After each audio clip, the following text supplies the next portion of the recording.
cease to do evil, try to do good, which in this context means a land ethic. And Aldo Leopold's is the definition of a good land ethic. A thing is right when it tends to preserve the integrity, stability, and beauty of a living community. Wrong when it tends otherwise. Right and wrong. Define for us. Sixth, small is beautiful. Schumacher was going to call his book A Guide to Appropriate Technology, but the publisher looked through the manuscript and said, Fritz, I think we have a little better title here, what you said on page 98. Small is beautiful.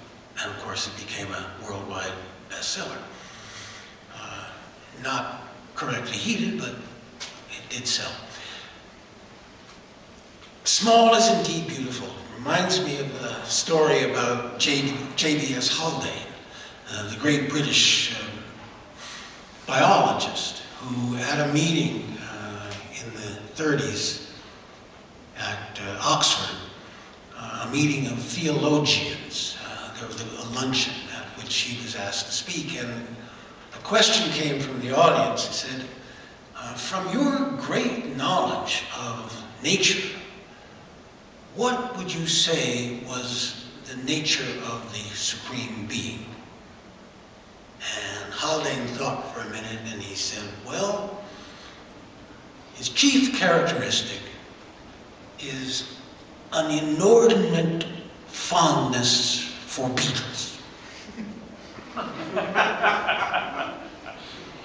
And the theologians were taken much aback by that, and he had to go on to explain that there are more beetles by far than there are any other animals in the world. 20% of all known species are beetles. 400,000 different kinds of beetles, and they're all small. And finally, number 7, Mother knows best. She's been doing it for 3.5 billion years, and we have to understand that Mother knows best. So that's a vision. That's a vision of what we could live within. It's really very simple. They're the basics of human nature, basics of nature. But what is not so simple, and this is where I have to bring us down again to the unpleasantness of harsh reality, is trying to create a world in which that bioregional vision can come true. That vision is inspired by the idea that your home can be your country. Your home would be your nation. The place you love, your community, your region would be your nation. Where political reality would match the ecological reality. And that would mean separating the bioregion from the thing that is now our nation. The ugly, unwieldy, ungovernable thing that is falling apart anyway.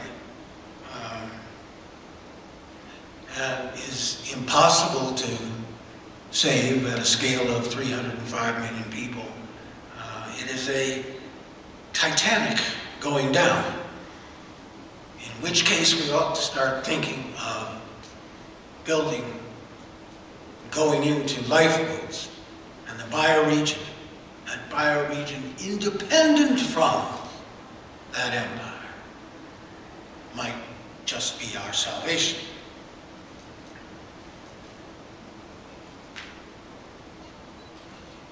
the way to start thinking about the bioregion and to start thinking about what kinds of things could be done to bring it back to health and to protect it when once brought there,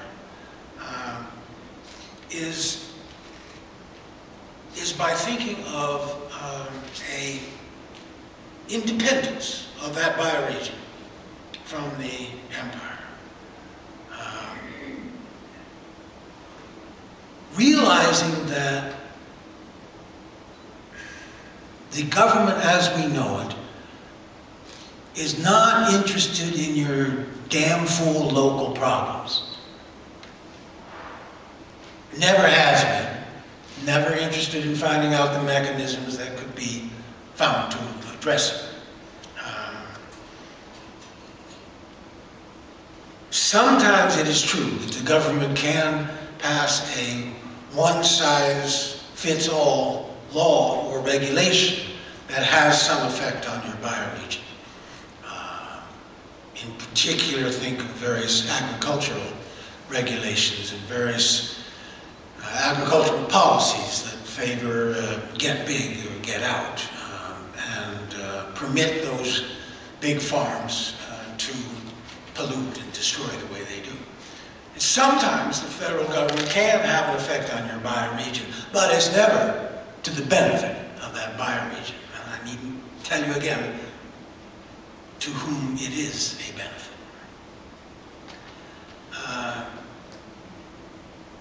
The only way to think about having some control about saving your bioregion, particularly as the thrashing about of the collapsing dinosaur becomes more evident and more fearful, is to think about a secession of your bioregion. A secession from some form of separation from that federal government that is the problem and not the solution. I realize that introduces a whole new set of complexities of how we do this. And I don't think we can deal with them all tonight. What I want to do is leave you with the idea that that is something that we can think of that will work toward the solution of environmental and its related economic problems. Think of a Katua, independent and powerful, working on its own, democratic, developing its economy and working with its resources as it saw fit to do so, not as the mountaintop removers think to do so. But if it were on its own, it would be able to produce the kinds of regulations or enforce the sorts of regulations to improve its bioregional health. It's not such a far-fetched idea, secession. That's how this country began. War, not of revolution. Didn't want to take over Great Britain, but a war of secession. And successful war of secession. It was followed by an additional event of secession when 13 colonies who had organized themselves as states under the Articles of Confederation seceded from those articles and formed the United States government. Peaceful secession, once again, from an organization into another. And as I said earlier tonight, I was pointing out the secession of Maine from Massachusetts, the secession of Kentucky from Virginia, the secession of Tennessee from North Carolina, all done peaceably, reasonably. The secession of West Virginia from Virginia was a slightly different matter.